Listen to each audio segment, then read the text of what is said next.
park, camping, anywhere. Absolute banger. It's a really cool tool. And for us, it is a tool. It's not just a...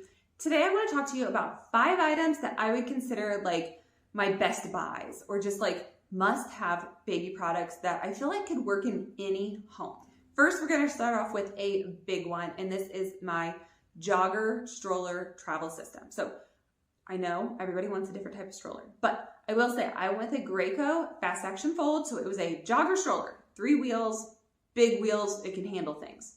Then it was a car seat that clicks in. You cannot put a newborn in a jogger unless they're in their car seat. Otherwise, it's not safe. So the car seat clicks in and it came with the base. At the time when I bought it, it was like $350, something like that. I can't quote the price right now, but I'll put on the screen what it currently is. Prices are always fluctuating, of course.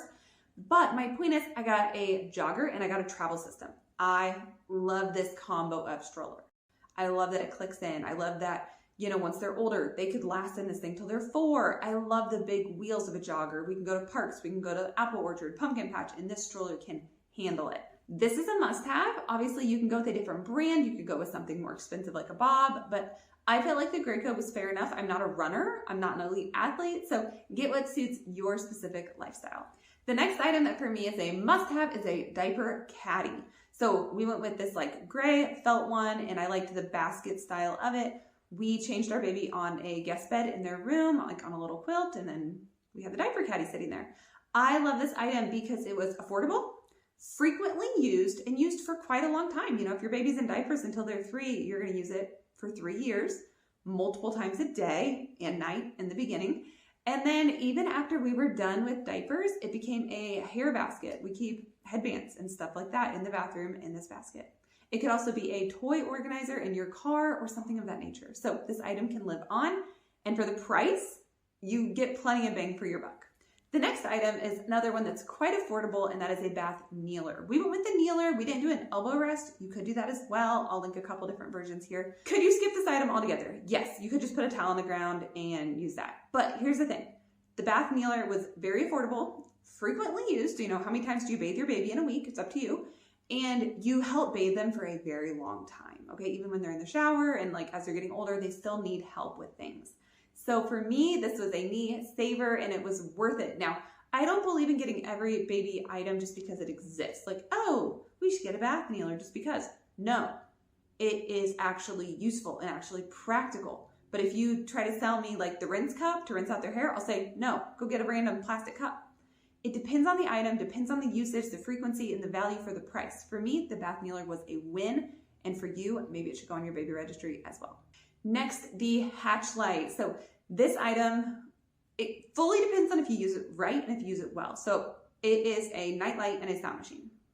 For us, it is also a schedule and an alarm clock. If you just are using it as a sound machine, you could argue it's overpriced, yes. But we used it when they were in the crib. Red would mean night-night, green would be wake up. So in the morning, say at 7:30 in the morning, my baby would start fussing on my phone. I would switch it to green. So their light would turn green in their room, and then I would walk in. And I would do this every single day. And they started to learn that if they woke up kind of like asleep in the middle of the night, but halfway awake, and it's like 4 a.m. and they'd wake up and maybe fuss for a minute, look at their light and see that it's red, maybe they'd go back to sleep because like it didn't turn green. Oh, that means it's still night-night. That means I gotta sleep. Great. Then as they got older, we started setting it on more of a schedule where it would turn green at a certain time, and then we would go in when it turned green. Okay, so part of it is your responsibility as a parent to use it wisely and to use it well. It was never a punishment, like we never used it for timeout or anything of that nature. If my baby was sick in the middle of the night, of course I went in. Now, when my babies were really little, if say they needed a feeding in the middle of the night or they needed to be rocked back to sleep, I did not turn it green because I didn't want them to think we were like waking up. I could go in if it was red, but that meant, hey, like you're gonna go back to bed, okay? It's 2 in the morning. We're not getting up and playing, okay? So I'd rock them, put them back down. Their light stayed red the whole time. So you have to figure out like rules for your hatch light and a system that makes sense, okay? As they get older and we transitioned from crib to big bed, they stayed in their bed. They stayed in their rooms. Our kids did amazing with that transition, and we think it to the hatch. Like we attribute it to the hatch and how we kind of like train them to that light and that alarm clock. It also, like, kids can't tell time. So if it's 4 in the morning, you know how people, like your friends will be like, yeah, my kid was up at 4 this morning and they thought it was like time to start the day. Well, they can't tell time. So this light kind of does help them know like, hey, it's not actually wake up time. Like not in a mean way, just it's not. It is 4 a.m, y'all. Go back to sleep. And like I said, once you get into like school age and stuff, you can set an alarm with it and you can set it to gradually wake up and brighten and play soft little birds chirping or little chimes. It's a really cool tool. And for us, it is a tool. It's not just a white noise machine. It is so much more than that for us. You have to use it consistently and use it wisely though to get your money's worth out of this product. And finally, this last item, this 5th one that I think is a just absolute banger. We did not get this item. Okay, the other 4 we had, we used, we loved. This one is the regret. This is the I wish I would have got it and I can't believe I didn't get it. A portable booster seat, meaning like high chair, not car seat. We're talking for eating on the go. So we had a booster seat in our kitchen that's strapped into the chair. We did not do the high chair. I'm anti-high chairs. I like the booster seat. I like kids sitting at the table.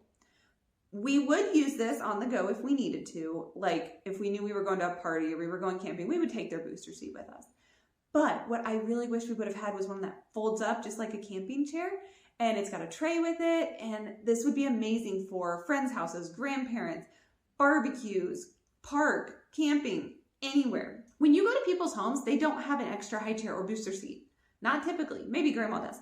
But like friends, they don't have that. Or they have a high chair, but their baby's using the high chair. So yours cannot. For that reason, I think the portable booster seat is one of those items that is so worth it. You can find them for about 30 bucks.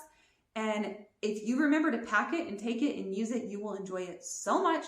You will actually get to eat. At the barbecue, you get to eat. You don't have a baby on your lap that you're trying to feed or a toddler on your lap that you're trying to feed. So highly, highly recommend these 5 items. If you use them wisely and well, they will make your life as a parent so much easier.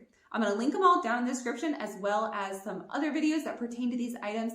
And if you want to check out more videos on my channel, go ahead and do that. I talk baby items and baby products that you should get and that you should skip.